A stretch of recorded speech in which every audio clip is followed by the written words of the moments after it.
Okay, welcome everyone. This is an opportunity to welcome our guest speaker today, and it's Jane Coffin. And Jane is a great friend. She works with ISOC, and she has a really long shopping list of experience.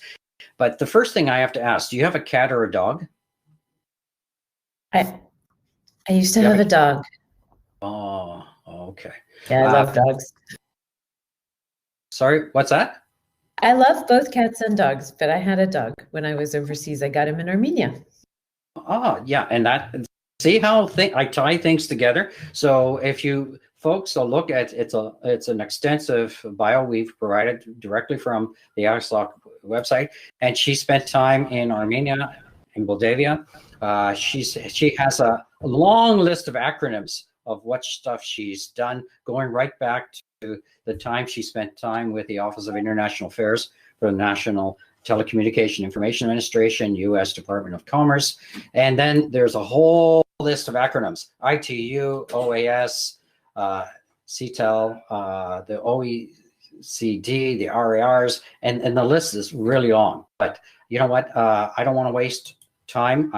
Jane's been really a mover and shaker in the field of community networking, and that's what we're going to be focusing on. We're going to be, as she stated in the chat already, discussion is on telco and international development. And I'm going to turn it over to you, Jane. And you know what? If you're moving along on something, and I think myself or Alfredo can just sort of poke you for more illustration, or so we have.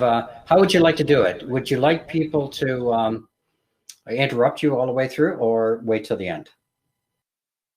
They can interrupt me. I plan to try and speak for 20 to 25 minutes, and then we can have a chat, or and you could help me keep time. If around 25 minutes, you could just say, "Hey, Jane, we're at time," okay.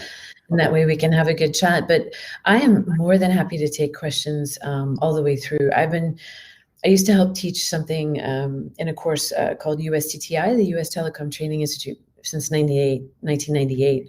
So I'm accustomed to people asking questions in the middle. It's A-okay.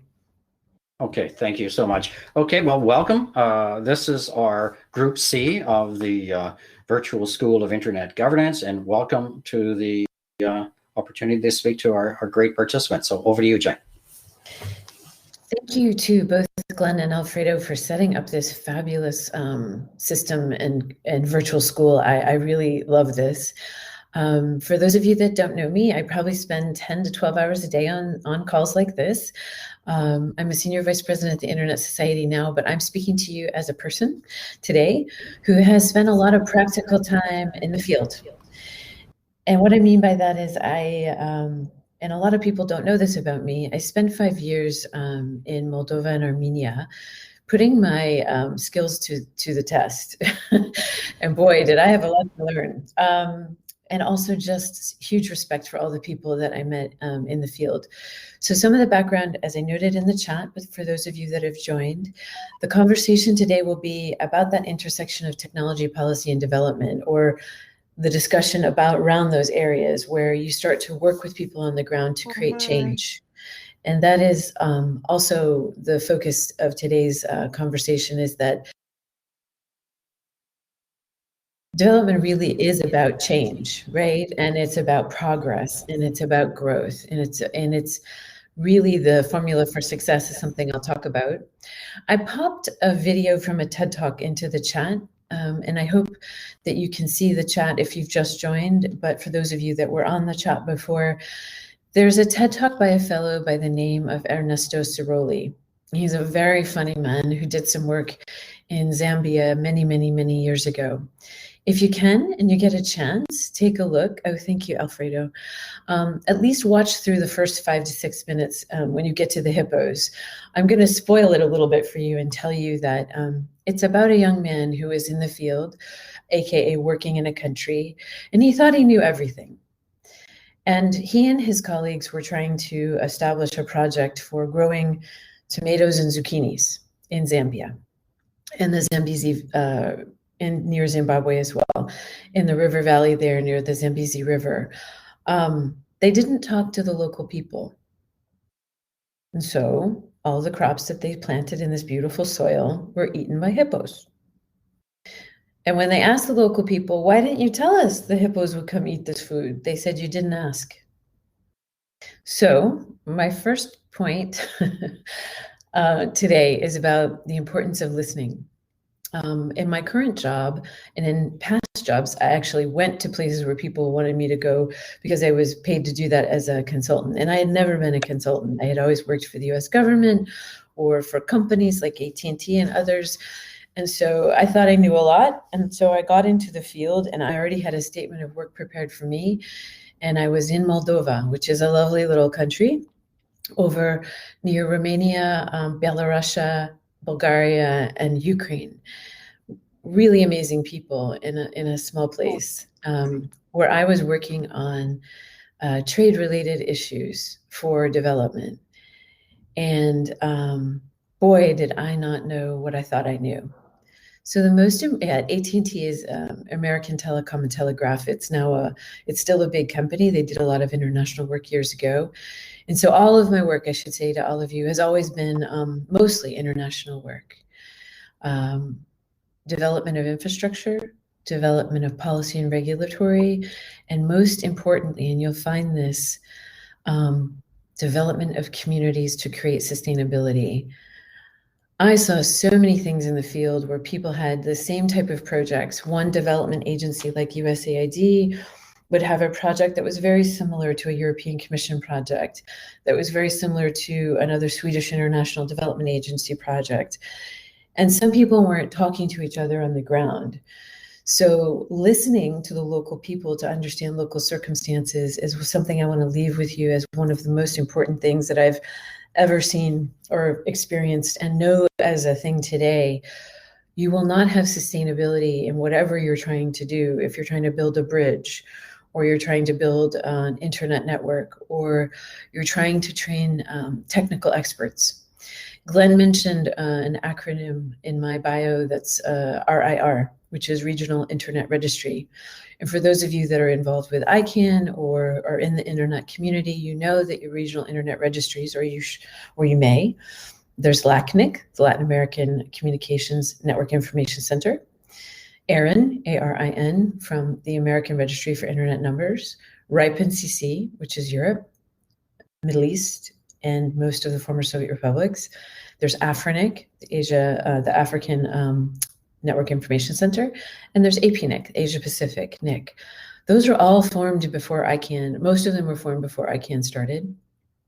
But they hand out IP addresses, very important things. You must have an IP address to connect to the internet, the current internet network of networks, and autonomous system numbers. But the important point is the RIRs are people who work on the ground, and we often work with them. They're part of the internet technical community, and they help train people. And we often will partner with them for training in order to train local people, because that's where the sustainability is. I don't believe in just parachuting into places, because that's really colonial. A lot of colleagues of mine, we talk about techno-colonialism. We want to avoid that on the development side. Really, it's about what can we impart for change at the local level. So listening to local people. Hi, Peter. I guess we just started, so it just got started. But the critical thing about the not listening or not knowing how to use your ears to listen to local people is not going in expecting that you know better than they do. It really is amazing to me. It's so simple. And when you start to talk to local people, you start to understand, wow, we have so much in common, and then there's so much that I don't know. And they really are going to understand how to get something done. So it's the what and the how, and the what is you coming in to do a project that you're either asked to do, if you're a regional internet registry trainer, or if you're like us on community networks, these small local networks, to help connect the unconnected or connect people who need more affordable access to infrastructure, but really about listening to what people have to say and how they work, how they get things done. Is it through a local tribal meeting? We have tribes in the United States and in Canada they're called First Nations communities. In the United States, they're called Native American or tribal. In other countries, you have different ethnic groupings or cultural groupings where people will have a certain way of working, it's important almost, I'm going to say this, it's going to sound a little weird. It's important to go slow to go fast. You almost have to sit and chat and understand the culture in front of you, but also the people and how they work in order for you to get what you need done with them done. It may apply to everything we do in life, right? And I work with some wonderful teams that are building infrastructure and working with policymakers and regulators on these community networks or things called internet exchange points. And we really lay the groundwork with local communities. We figure out who the local champions are, the people who are going to be in the community to champion the project, to help train other people. So to say it's a train the trainer approach is not enough. It's really about the local development of expertise, or if you have well-trained experts on the ground already, how to train them more, to give them ideas and work with them. And I always say this is a with versus a for. And if you have a question, can you pop it in the chat so Glenn can help me with that, and others. But it really is a with the community, not a for. And we often say with the community, for the community, by the community, or by the community, with the community, for the community. So it's, and I should attribute that, of course, to my colleague Rajneesh Singh. Raj is the regional vice president for the Internet Society, and I hadn't met Raj until I came to ISOC. But there's another person who's a for the community, with the community, by the community person, who's Machuki Mwangi, that some of you may know from Kenya, who I met actually in 2009 when I was working for the United States government. I was there defending a multi-stakeholder model for bottom-up internet network development. And Machuki and some others were in Kampala at a big ITU-T, Standardization Bureau meeting for something called charging, accounting, and tariffing way back in the day. But really it was about infrastructure development and how to pay for it. So the fun part about the learning how to listen was, oh boy, did I realize what I didn't know.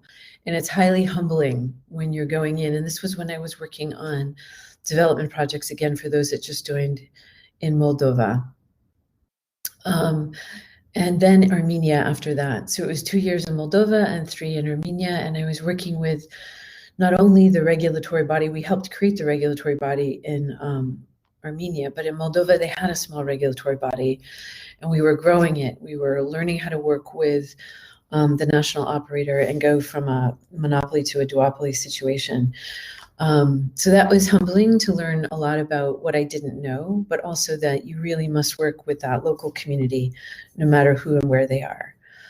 So it's the listening and it's the learning, being humble enough to learn. So if that's the second thing I leave with you after listening, it's learning.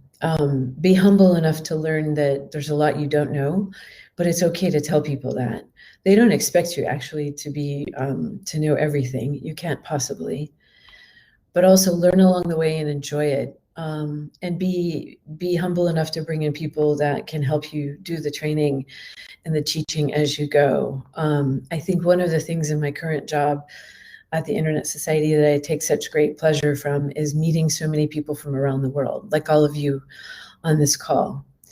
Or I really miss the in-person events, but I have to give, again, great thanks to Alfredo and Glenn for this forum, because I can meet many of you.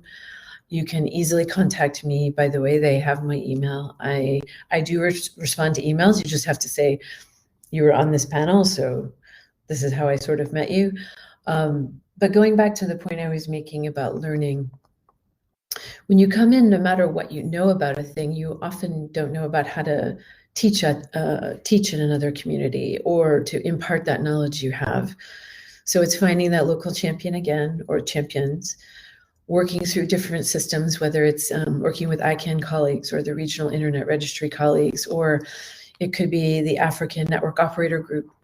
We actually work with a lot of NOGs. I don't know if you all know that word, N-O-G. I'll actually type it in the chat. NOG is Network Operator Group. Yes, thank you. We work with my spelling this morning. I've been up since 4:30. We had another meeting, so sorry. Network operator groups are these amazing groups of humans that teach a lot of basic networking skills. And actually, like this virtual event, we've taken a course that AFNOG had, which was called their Ground Zero or their zero level training, and we've operationalized it. So we have online training in network operator group dynamics and how to set up a network. And so if any of you are interested, that's one, Glenn, that would be great. We have a new e-learning platform. We can get you that information. It's free this year for people to take. But we work with groups like the network operator groups or other technical experts who might work for internet service providers, ISPs, in order to create something called an internet exchange point.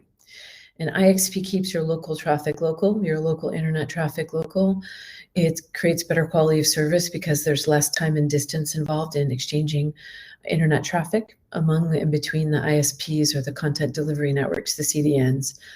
So you'll see a visible increase in speed, or it seems faster. The quality of service will be better when you have an IXP, and you won't have single points of failure on the long haul connectivity out of the country and back in. But when we're building IXPs and these small community networks that I'll get to in a minute, called community networks, we often will be looking at the technical community, or we'll be working with teachers. We may even be working with electricians. So be able to learn and to pivot quickly on the ground to think about, broaden your mind when you're working with local communities about those champions and people that you can work with to help do what you need to do. I have been so excited to see in some of the communities that we work in, when we no longer are the people doing the training, but the local community is doing the training. And so whether you're at the Latin American and Caribbean Network Operator Group meeting, the LACNOG meeting, or the APRICOT, APRICOT, which was last week, that's a mouthful, but that's with the biggest network operator group meeting in the Asia Pacific region. You might be at an SA, a Southeast Asia at Network Operator Group, or with a great team in Thailand at BKNIX, which is an IXP doing the training. Or you could be with a lovely partner that we have called the Association for Progressive Communications, APC. We do training with APC for these small local community networks.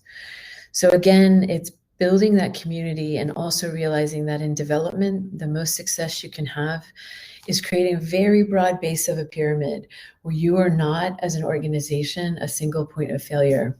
This is a very important piece of a value chain or a critical path, or the way you can have success is having a very broad base of a pyramid with your partnerships. I say this and my colleagues do too, that it's all about the community.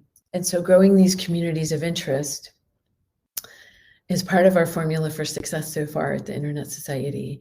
And when I was in the field in Moldova and Armenia, I couldn't do things alone. One, you're partnering with someone like building a new regulator out of people who work in a ministry, perhaps. That's what we had to do in Armenia. And then you're building that community with them and some of the companies and other people in the community to see how you can be the best you ever can be. One thing I would say about your formula for success is never to think that your business plan or your plan is going to be your plan after the first eight months or 6 months. So have a plan for the plan and a plan for the replan. That's part of your formula for success. One, make sure your pyramid base is very broad and that your partnerships are strong and that you're not the single point of failure as a partner. You always want to be imparting that knowledge and thinking about the transition to the community or the thing that you've helped build. And the other thing, again, is building that community. It's so important for your success. Oh, yes, happy International Women's Day to everybody too. But that formula for success that we're seeing again, and that I've seen myself personally in other jobs, is the humbleness to listen and learn, to build a community of interest, make sure you're not that single point of failure as an organization, as a nonprofit, as a for-profit, if you're going in to work with people. Also, very importantly, with government, sometimes government officials are not accustomed to working as collaboratively in a multi-stakeholder model. Some are wonderful at it. that's a community that you've got to work with. And so when we're building infrastructure right now at the Internet Society, and when I was in the past, when I was in Armenia and Moldova, you really do have to look at how you appeal to your different community groups. Because your local community in a village, or let's just pick, you just say we're in Bolivia, you have a local community of people who know how the local system works. You've got government officials who have rules and regulations you've got to work within. You can also introduce them to new things like not having to regulate spectrum, for example, if you're looking at a Wi-Fi network. And a shout out to anyone here who's from Brazil. Brazil just did something from a regulatory perspective that was so brave, but so smart, because they're very analytical in the Anatel, ANATEL, which is the regulator in Brazil. They've unlicensed the entire 6 gigahertz band for Wi-Fi and for other connectivity. It's a huge move to enable these small networks that we help create, called community networks, these things. Maybe Glenn could pop in the chat the community network link from the Internet Society landing page. We can also pop in, APC has a great newsletter they do every month. But building these community networks means we're working with government to find out what the rules and regs are. Is it okay? Do we have to get a license? In Zimbabwe, we had to get a license for a community network. That's about, I think it's 40 kilometers outside of Harare, in a rural area where we're working with local people who were running a computer center, but they needed connectivity. So we had to work with the local government. We work with the local community. We listen to what they have to say about what they need, what they think will work, what they know will work. And after that, we find out and we make a plan, and we are very flexible in our planning because we've worked on things where we thought we were ready to go, we were ready to run the network, we were able to launch it, and then we had to take a step back for 3 months because we had missed one thing on a licensing issue. Or, as you will often find, sometimes some governments are afraid to take a move, to do something new, and to create that change, the development. So if you look at that intersection, it's almost like a Venn diagram. And I will put a presentation together afterwards. I wanted to speak first and then send you something later. If you look at a Venn diagram where you have 3 circles that intersect, and then that place where they intersect together is that heart of technology, policy, and development intersection. You've got to know all 3 of those pieces to be quite successful in what you're doing, or at least have your checklist of things that you can rule out. Yes, exactly, Glenn. It's a 3-legged stool. You'll kind of fall over if you don't get one part of it right. You can balance for a while, and then you've got to make sure you're solid. Again, on infrastructure. So if you think you know the technology, okay, great. You know you're building a community network. You might need servers and switches, and you might need receivers and transceivers, the things that take the signals and send them. You might need a tower or a mast. Often the term used in sub-Saharan Africa is mast versus tower. Boy, oh boy, if you don't know customs issues and how to get that equipment into the country, if you cannot buy it in country, it's tricky. We've had situations where we've had local people come to us and say, Jane, it's so much cheaper to buy it locally. You know, can we work with you to figure out a way to, transfer the money to us? We do that only with legitimate bank accounts, of course. But if you don't look at those infrastructure issues of how do you get the equipment into a country, you can spend a lot of time waiting, because customs duties, let me tell you, we usually are really good at this, but we've had some countries where the goods have come in, we're donating them. There's zero value from our side because we had it donated to us, say from Cisco or Juniper or another company.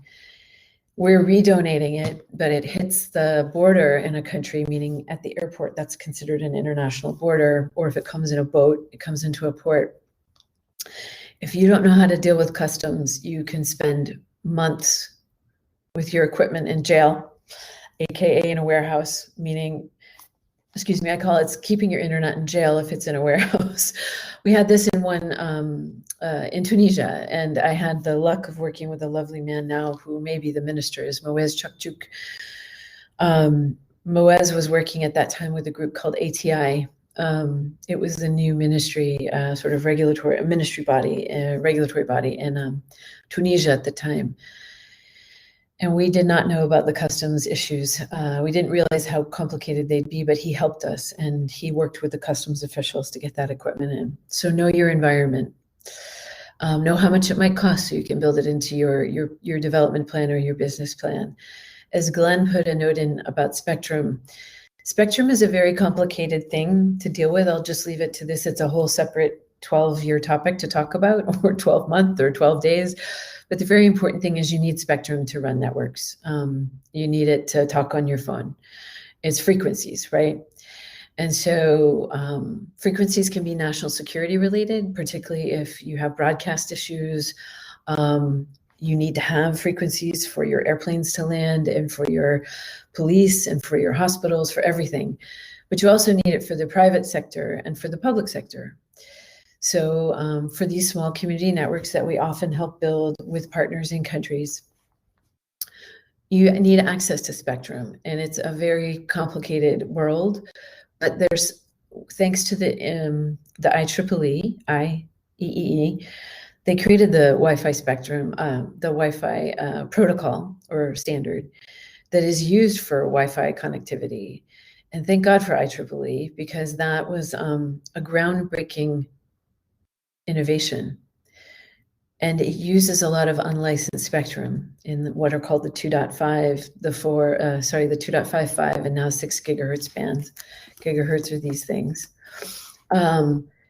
It's very important in some countries. It's not unlicensed. If it's unlicensed, it's much easier to do. You can roll out a network. You don't have to get a license. We actually had great success with this in Argentina, Mexico, Colombia, Brazil, South Africa, Uganda. Uganda had an authorization, but it was easy. Georgia, the Republic of Georgia, easy, lovely, easy. The regulator was fabulous there in the ministry. When you have the support of government and or the regulatory body, it's so much easier to deploy your network because you don't get hung up on the authorizations. In some countries in the past, it took almost a year. Now, if you're a business or a small community that doesn't have connectivity, you can't wait a year. And now under COVID, we know the internet's a lifeline. We also know that many people are not connected. And so we can't keep waiting months and months and months to get people connected. It's really something very, very acute right now, or very important. Children need to learn from home in many countries still. Parents are now having to work from home, or single mothers too. I have a friend who's 2 kids and she's educating them at home. Well, the kids are getting educated by their schools at home. So you need an easy path forward, but you need your checklist for development.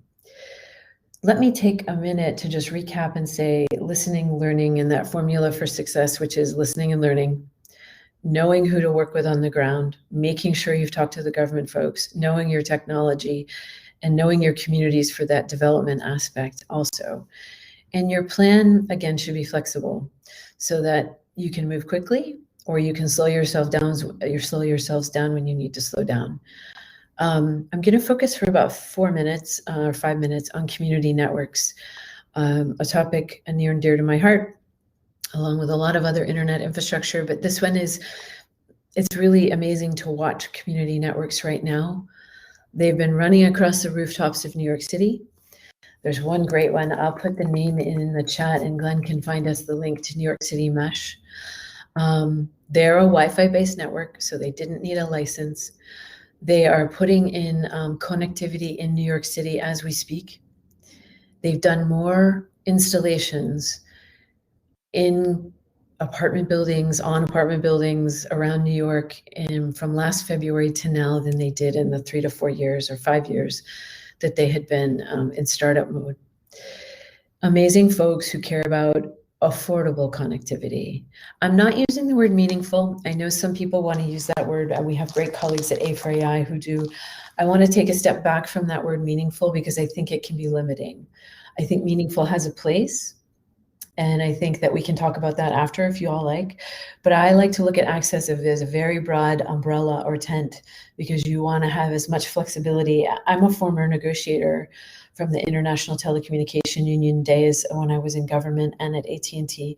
And I've actually go into some ITU meetings now in their development sector, the ITUD. Some of you know it.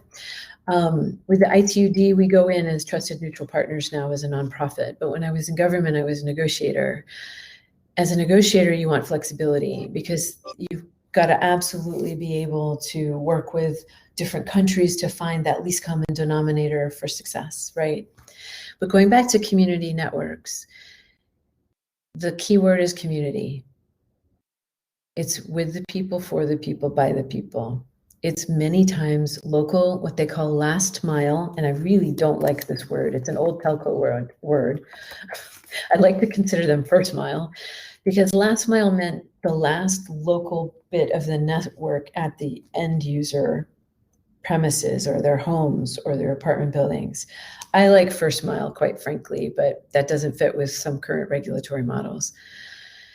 So these local last mile networks are where many people are not connected. From the Eastern Cape of South Africa, where there's a fabulous network called Zen, good name, Zenzeleni. There's a great community network there, Wi-Fi based, started up with local people, running now with local people and a champion. They run a hybrid network now. It was a nonprofit only in the beginning, but Zenzeleni is now a hybrid network where it's nonprofit and for-profit. They run a wireless internet service provider network as well, a WISP. They came to us at one point in time because we'd given them a grant through our South African chapter at the Internet Society, the Gauteng chapter out of Johannesburg. And they came to me one Alert day from and said, calendar. Jane, we need World landmarks with $2,500. I said, SketchUp. oh, well, you just got the, yes, NDI is fabulous. But we had just given them a grant and they needed another 2,500. And I said, what's it for? We're not the bank of the internet. And they said, we have a company that wants to charge us 2,500 a month to share a current master tower. And we said, wow, that's a lot. And they said, we can buy one for $2,500. I said, what? I said, what are you going to do with it? They said, we're going to create a for-profit WISP, wireless internet service provider, WISP.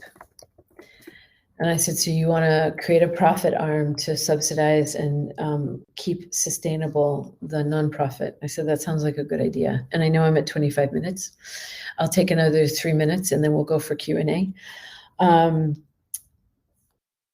It was, as they say, sometimes I didn't have to think very hard about it. It made total sense.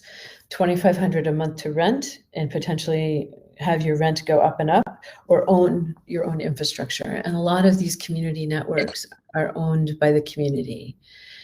And so, and built by the community.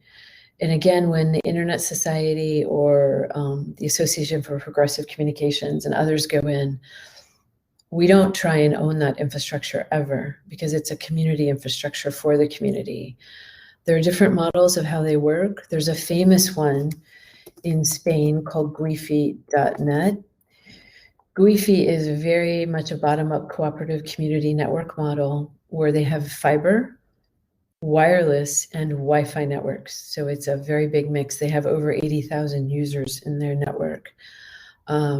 New York City mesh again, and the Guifi net can be rural and it's also suburban and I think partly in Barcelona. And then New York City mesh is an urban community network. You have one in Nairobi that we've worked with for quite some time. You have the Zenzeleni network in the Eastern Cape. You've got community networks in Mexico, and Mexico was the first community network to work with their regulator to create something called a social purpose license.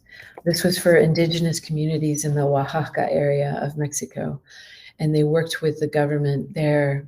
IFT is the regulatory body, IFITEL actually, but IFT is the acronym. A great smart group of regulators in Mexico came up with this idea of social purpose licensing in order to allow that community network to have spectrum allocated to them. You never own spectrum, by the way. A lot of people think you do. It's yours to be the caretaker of in your allocation. But they also got a service provider and a facilities license, which was necessary in Mexico. It's not necessary in like the Republic of Georgia. But they got all the authorizations they needed not to be sort of put out of business by bigger operators. So it's been a fascinating experience working with local people. So you look for the local champions, you actually help put in local technical infrastructure, and you work and know your local environment from the regulatory policy perspective. So I'm going back to that Venn diagram of infrastructure, technology, development, and regulatory policy. So technology and infrastructure, regulatory policy, and the development, because you want progress. I mean, in that word development, it can be an old colonial word for some, and I'd hope that it would be seen as a progressive word in the sense that the local community builds more, benefits itself, and then is sustainable over time. And there are different models, and we can send you some data on how to create a sustainable community network. The last thing I would leave you with in the last minute is don't be afraid of, some people call it failure. I like to call it a reboot or a redo. If your first attempt is not working, don't see that as failure. See it as a chance and an opportunity to improve what you're doing, because things always can be improved. We've worked with many, oops, could you mute actually there? Yeah, thanks. And this is working with people all over the planet that I've worked across Asia, Sub-Saharan Africa, Eastern Europe, Latin America. So, and even in indigenous communities in, not me per se, but my colleagues in North America, because there are quite a few in the US and Canada. But just know that I think that going in with the open mind and listening, knowing that there'll be skepticism, hearing people, learning there, and that formula for success, and aiming to help benefit that community. Some of our biggest skeptics right now, people who don't think that these community networks were viable, are now realizing that they're quite a thing. They have built sustainable infrastructure through the pandemic, and they've been agile, and people have been connected. And there has been a bit of a lot of energy coming our way at the Internet Society to help more and more. We helped more networks than we thought we would last year. We had a goal of working with 10 of our partners. We ended up working with 25. Different networks came to us and said, wow, there's demand. Wow, we need to scale. We need more equipment. We need to talk to the local university to get backhaul. Backhaul, B-A-C-K-H-A-U-L, is a very important word to know if you're building a community network. It's how you take your traffic, your internet content, and move it to another network. It's hauling it back. That's why it's called backhaul. There are other reasons it's called backhaul, but just remember that word. That's where you've got to work with another network to take your traffic. And so there are good deals you can cut with some of those other networks to do that.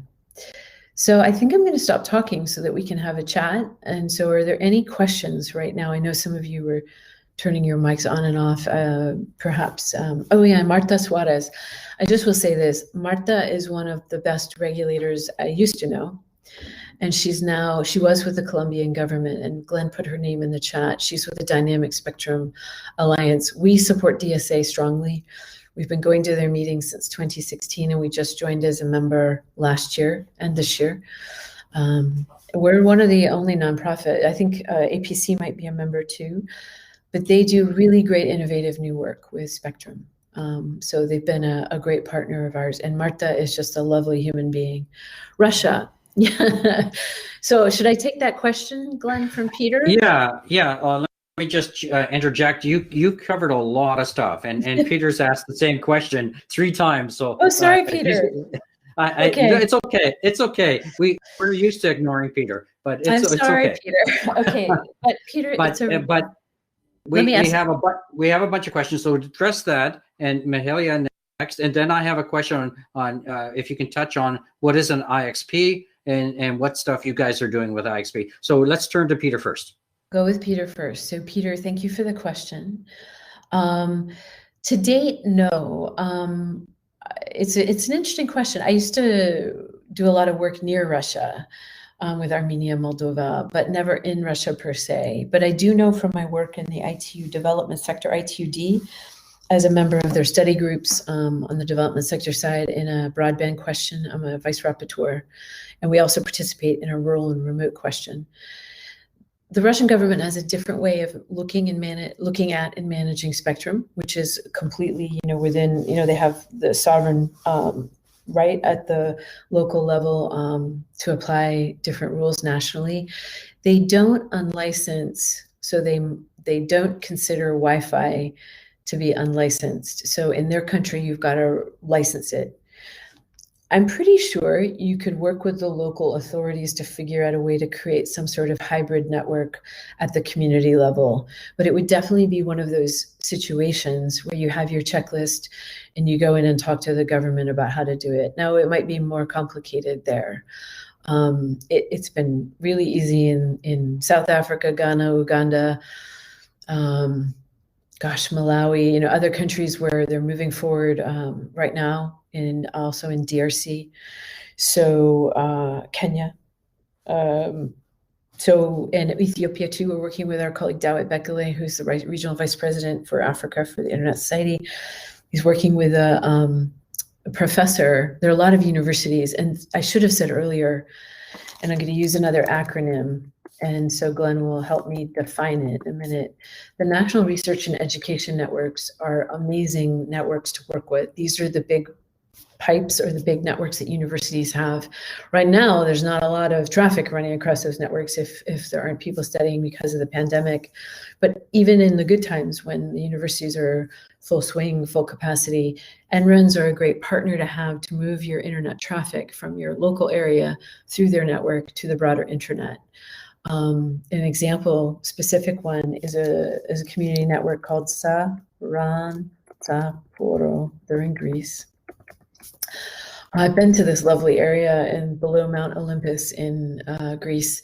Sarantaporo is a community network that takes their traffic out of the village through a university network. So they interconnect logically, right, through receivers and transceivers with the university network. And then the university takes their traffic to another network, and then the broader internet. So NREN's very important partners as well. So Peter, I hope I answered your question. It depends on the country, really. But Russia, to the best of my knowledge, does not allow community networks right now. Some governments thought when we were at a very big treaty conference in 1998 called the ITU Plenipotentiary, otherwise known as the Plenipot, because it's the plenipotentiary. It's a treaty conference held every 4 years. The ITU is a treaty-based organization, and so they have to hold this meeting every 4 years according to their constitution and convention, which are treaties in and of themselves. And so the Plenipot was a ground zero for community network debate, where it was very not a happy day for us and our colleagues, because there were a lot of governments who didn't understand the idea of unlicensed. They didn't like the idea of unlicensed spectrum. They didn't like the idea of small community networks. Others said, this is great. Northern Ontario, good one. So the community networks, it just depends on your country. What's the other question you wanted me to take, Glenn? Sorry, I muted myself. Okay, going back to Michaela, she states here, thank you for your presentation, Jane. Great to be here and work in Moldavia. Connectivity issues, especially in rural areas in relation to low-income population, shown to be quite critical and challenging in this pandemic times. That's a huge topic in itself, mostly related to online learning of children, which, yes, again, that's something you have an interest in safety of children online. Mostly related to online learning of children, lacking not only connectivity, but also electricity. Wow, that's a whole issue. So this is I'm very interested. it's a Wow, go fascinating ahead. topic. And actually, Glenn, I think at some point it would be great to get somebody on the local cooperatives that were formed in the days for electricity cooperatives.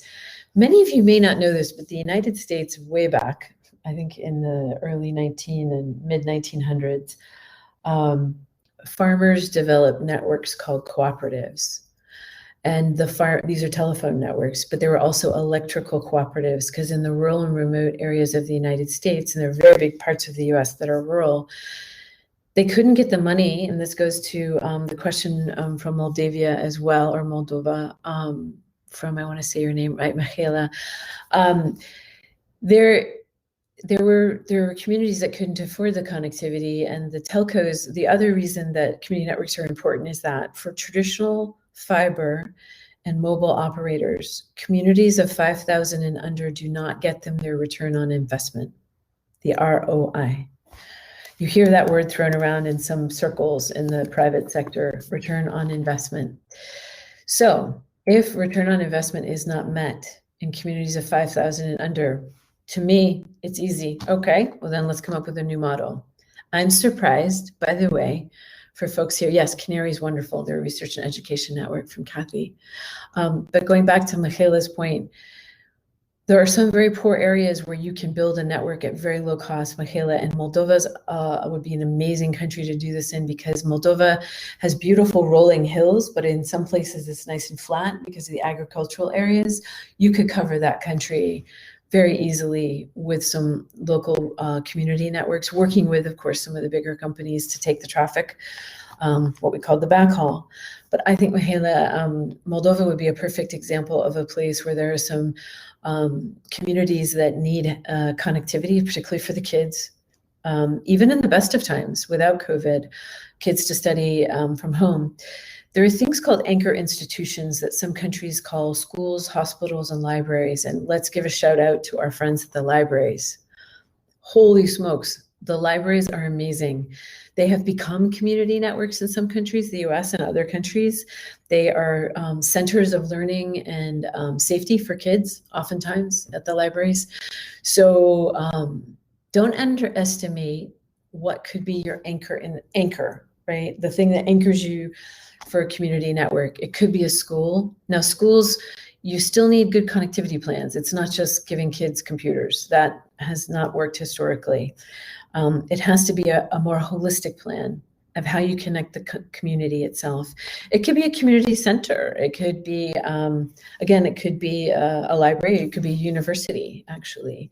But back to the point from Michaela, yeah, Moldova would be a great place to do this. It's a wonderful country with so many smart people that you could just easily talk to some of the other people around the planet that we know in South Africa, in Mexico, in Kenya, in Greece.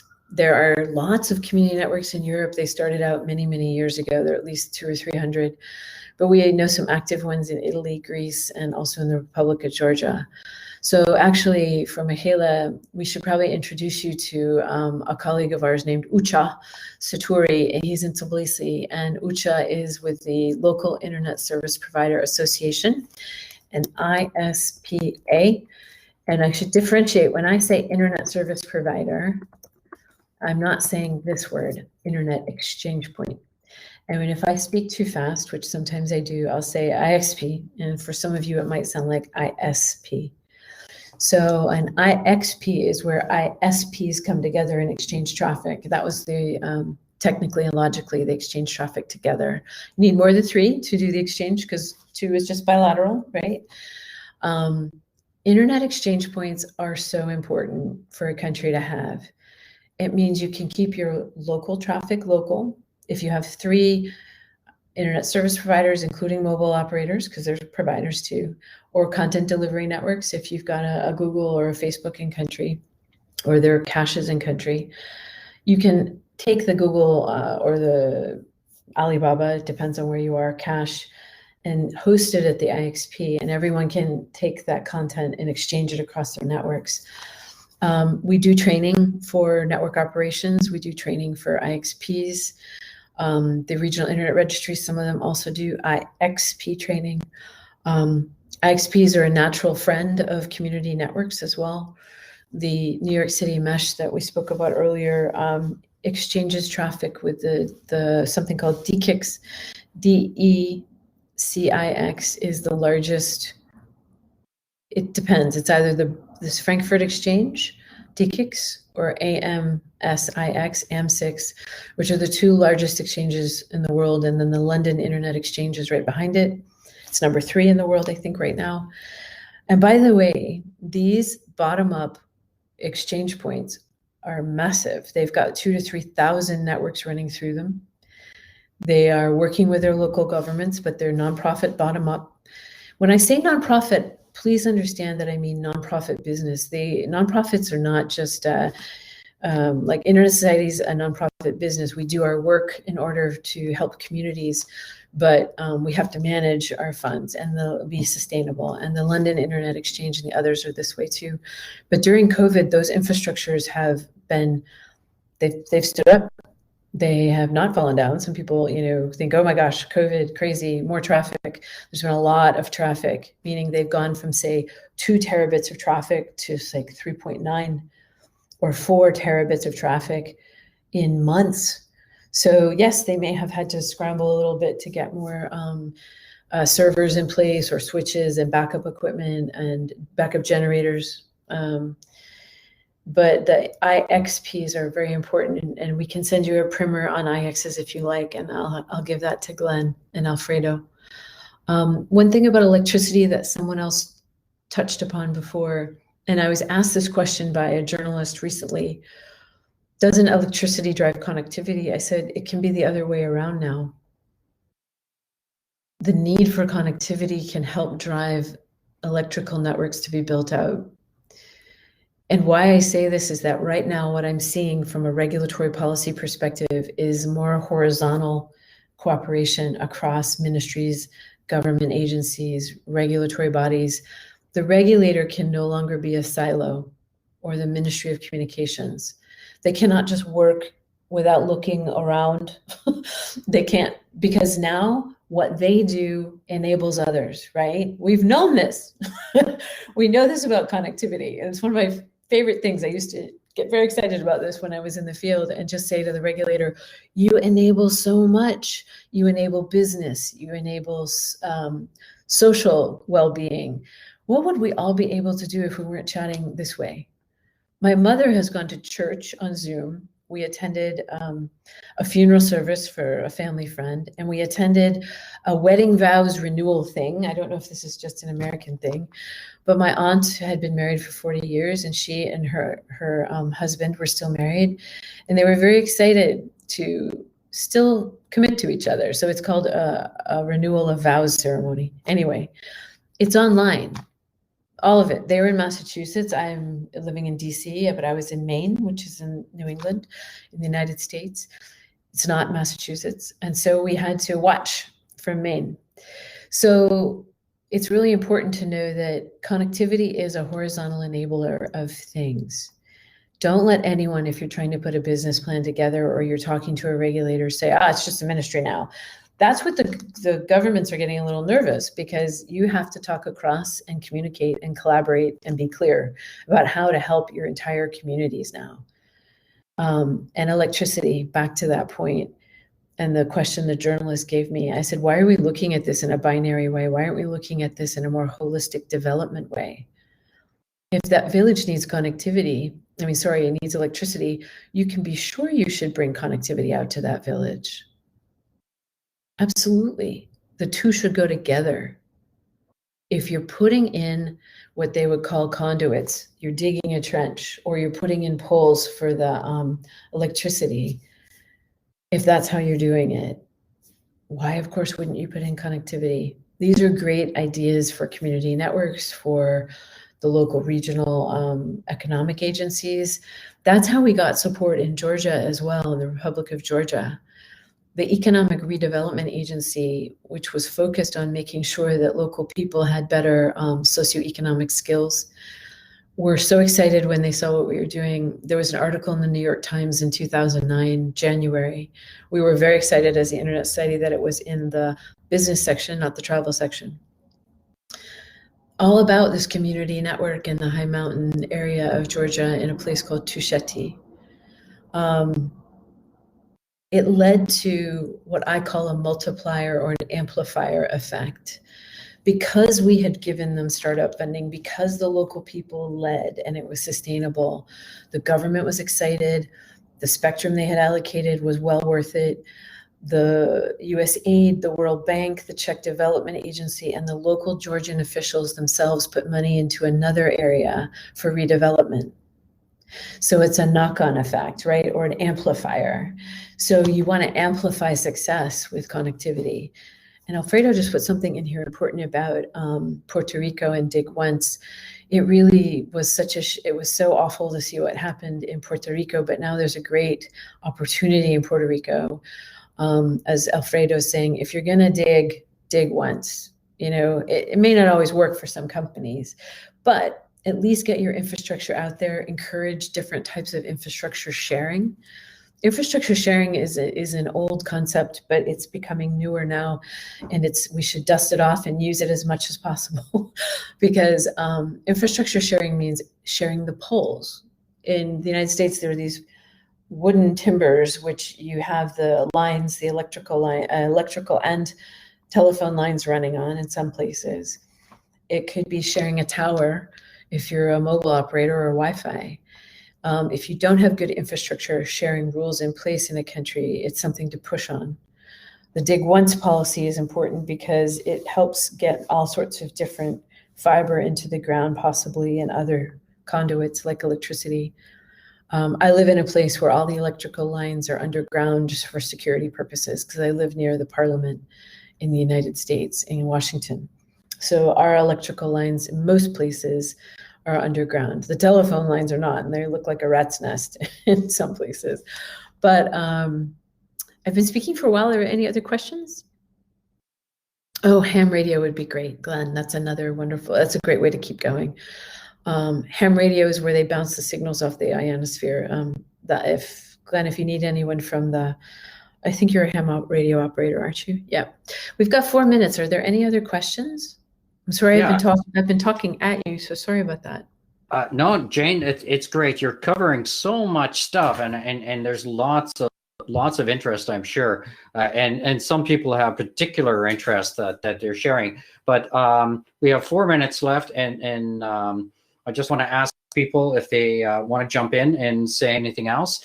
Just on my project that I did, we did an off-the-grid 500-watt solar system as a demo site, and then we partnered with the ham radio because we had a point line of sight to their tower. They were getting internet access at their location, quite a hilly area where I'm located, but we were able to set up a small little demo of it. But I recall at the community networking conference when I joined you in Nairobi, there was a significant number of the projects which were community networking projects throughout Africa were not succeeding because they lacked power. And it reminds me of what happened in Haiti with the Engineers Without Borders. They put in great power, but all the copper wire got stolen. So there's ownership issues, and how do you protect that asset, and who owns it? Because it's great coming in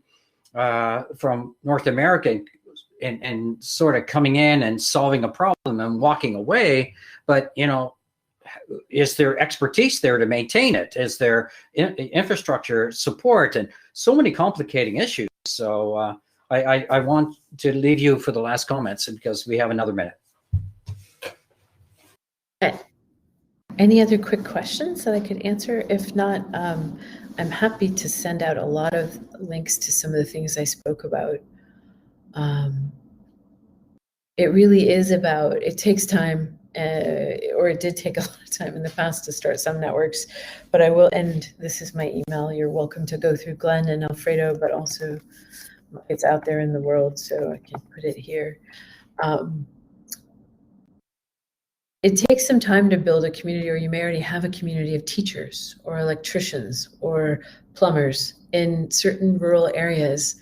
There's a great project going on in a community called Mamalia in South Africa right now, where a young woman we know has been the driving force with the local tribal elders in bringing in a community network. And wow, have they moved fast. But it's the local electrician that's donating a lot of his time to helping out because of the local electricity issues with, say, solar panels, or getting, he just has the mind for infrastructure. So helping out with getting the infrastructure in play. We're talking putting towers and masts up. So it's been a fascinating time there. I realize we're at the top of the hour. I don't want to encroach upon your daily time, but thank you for the opportunity, and thank you for your time today. And Glenn, Alfredo, if you need me to do some follow-up with any other resources, let me know. I'm happy to send them along. Well, this is Alfredo, and I just want on behalf of Glenn and myself and the team that works with us, your presentation was fabulous. I feel that I got a better sense of what community networks is all about, and specifically the idea to listen and to learn from the community before you start any type of program where you want to involve a community is essential. So that's something that I'll keep in mind every time I work on any future projects. Here in Puerto Rico, we actually have something that's called Casa Pueblo, which is a great community network. They have their own radio station. They have their own power source within the community. And that's a model that we're trying to replicate across the rest of the island, especially in the mountain areas in the island. So thank you for that, Jane. Glenn, back to you. Wow, I could be on another hour, Jane. This has been fun. Great. But you know what? Everybody has a life. I have to go on to another call as well. But I just want to point out, and I was amiss. I was so anxious to get into the discussion. I forgot to recognize Dr. Ballur from Mumbai. She does phenomenal work on community networking in India, and she'll be our speaker in our next group. I'll welcome you to come to it as well. And the last thing I wanted to mention is Dr. Luca Belli will be next week because he had a schedule change. So there he is, handsome guy, Luca Belli, and it's going to be a phenomenal presentation. So it's a little out of sequence. The security section was supposed to be next week, but it's been pushed to the 29th because Graham Bunson, the new AD, I guess, of the DNS Abuse Institute, will be our speaker. So that's it from us. Again, thank you all for joining. The recording will be available as normal a little bit later. But again, thank you, Jane. Thank you, everybody, for joining. And chat to you then. Thank you. Thank you. Be well, everyone. Take care.